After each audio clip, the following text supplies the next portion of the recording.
안녕하세요, 불량TV입니다.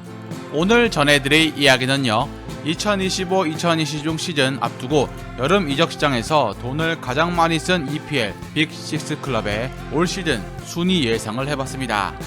첫 번째는 토트넘 핫스퍼입니다.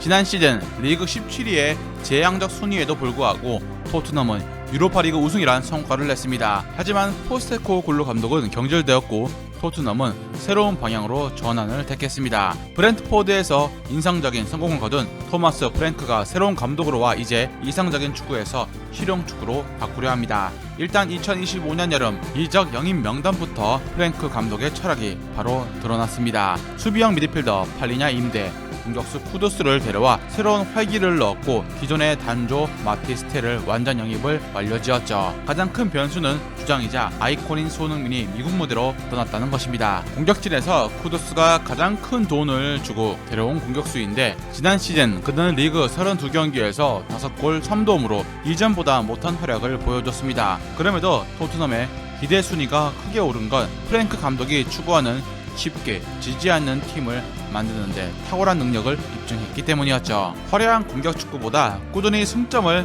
쌓을 수 있는 단단한 팀으로 변화할 한 해가 될 토트넘에게 7위 목표는 도약이자 발판이 될 순위입니다. 두 번째는 맨체스터 시티입니다. 지난 시즌 리그 3위, 챔스 16강 탈락 등 펩 감독 기준에서 실패에 가깝고 최악의 시즌이었습니다. 무엇보다 가장 큰 이유는 로드리의 장기 부상으로 중원이 무너진 게 컸고 데브라이너를 비롯한 베테랑들의 노세어와 기량 저하도 뒤따랐습니다.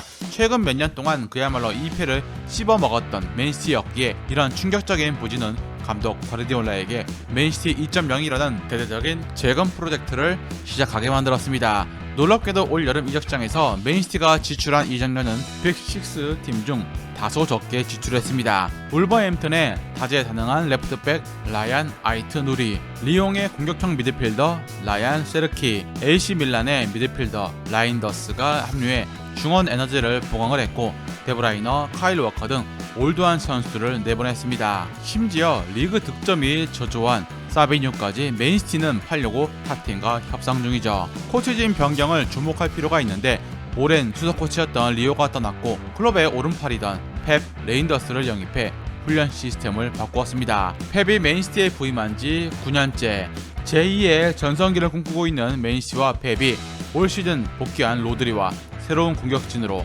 어떤 전술을 들고 나올까요? 세 번째는 아스날입니다.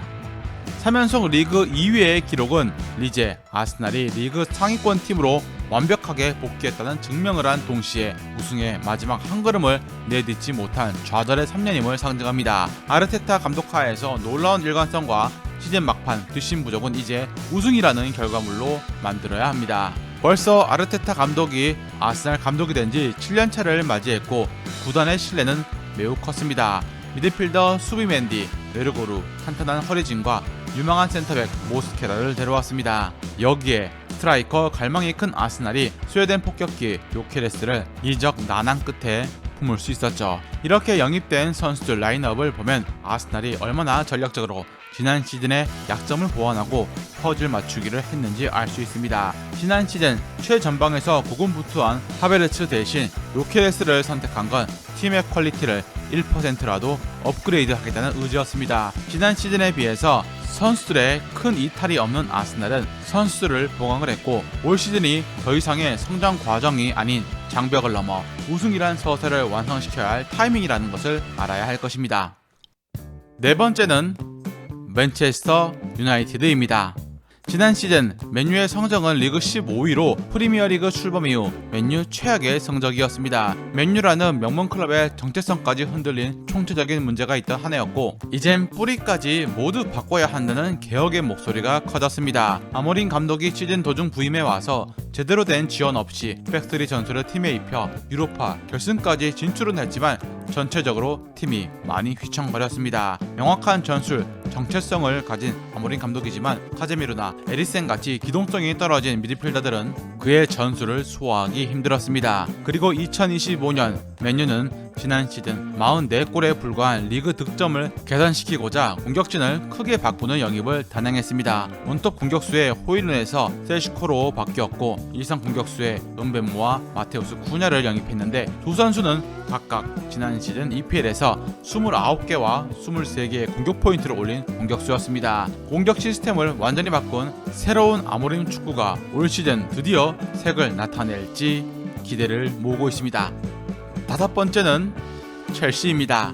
지난 시즌 4위 팀인 첼시는 마레스카 감독 첫 시즌에 챔피언스리그 복귀라는 큰 성과를 냈고 무엇보다 피파 클럽 월드컵에서 챔피언 등극으로 명예와 큰 돈까지 거머쥐었습니다. 마레스카 감독의 입지는 더욱 확고해졌고 거의 전술이 이제 2년 차에 완성 단계로 끌어올릴 수 있는 적기가 된 것입니다. 무엇보다 답답했던 공격진에 큰 변화가 주목되는데 브라이튼에서 주앙 페드로를 1110억에 데려왔고 리암 델랍까지 550억에 영입을 완료지어 첼시는 득점력이 뛰어난 스트라이커를 둘을 보유하게 되었습니다. 브라질 차세대 최고 재능인 에스테방은 올 시즌 프리미어 리그를 뒤흔들 준비를 마쳤고 이미 클럽 월드컵에서 그의 재능을 살짝 보여줬죠. 공격수 물갈이를 통해서 잭슨과 은쿤쿠 판매 작업을 추진 중이고 브로야는 이미 헌리로 팔았습니다. 첼시는 무엇보다 상대팀과의 싸움보다 팀적으로 전술 안정성과 선수들이 마레스카 감독의 시스템을 어떻게 잘 받아들이냐가 문제입니다. 따라서 우승 경쟁보다 챔스권 굳히기에 집중할 가능성이 더 높습니다. 리그 우승을 위해선 스쿼드의 안정성, 최고의 폼을 유지 중인 월크급 선수, 전술의 유연성까지 필요하기 때문이죠. 마지막 여섯 번째는 리버풀입니다. 아르네 슬롯 감독이 지난 시즌 첫 해부터 승점 84점으로 리그 챔피언에 오르자 모두를 놀라게 했습니다. 물론 클럽 감독의 위대한 유산들을 물려받은 것도 있었지만 전술가로서의 역량을 발휘한 능력은 의심할 수 없었죠. 이제 본격적인 2025-2026 시즌의 돌입에 앞서 슬롯은 그의 전술 철학 안에서 선수 영입을 단행했고 기존의 노장들과 재계약으로 팀을 구축하기 시작을 했습니다. 무엇보다 이번 여름 이적 시장에서 가장 돈을 많이 쓴 팀이 된 리버풀은 무려 4천억이 넘는 거액을 부어 독일의 최고 재능인 플로리안 비르츠를 데려왔습니다. 또 프랑크푸르트에서 공격수로 활약하던 에키티케를 품었고 풀백에도 큰 돈을 들여 케르케즈를 품었습니다. 영입만큼이나 방출도 충격적이어서 팀의 상징인 풀백 아놀드가 레알 마드리드로 이적을 했습니다. 리버풀은 레프트백의 케르케즈, 라이트백의 공격적인 프림퐁을 영입한 것을 주목을 해볼 수 있습니다. 루이스 디아스, 누네스, 콴사 등 지난 시대들의 주역들이 대거 떠났지만 이번에 영입된 공격수들이 경기에서 뛰어난 몸놀림을 보여주면서 기대를 모았습니다. 전 시즌 우승팀에도 불구하고 안주하지 않고 약점 보완, 주전과 비주전, 격차 좁히기, 노장 살라의 에이징 커브를 의식한 공격수 영입을 통해서 무자비하게 돈을 부어 선수들을 채웠습니다. 그러나 디펜딩 챔피언의 불안 요소는 아직도 끝나지 않았습니다. 지난 시즌 중반부터 하락한 경기력은 흐라벤베르흐, 맥 알리스터 중원 에너지가 올 시즌 큰 영향을 줄 것으로 보입니다. 커뮤니티 실드에서 패한 리버풀이 장기 레이스인 리그에선 다른 면을 보여줄 수 있을까요? 즐겁게 보셨다면 구독과 좋아요 클릭을 부탁드립니다.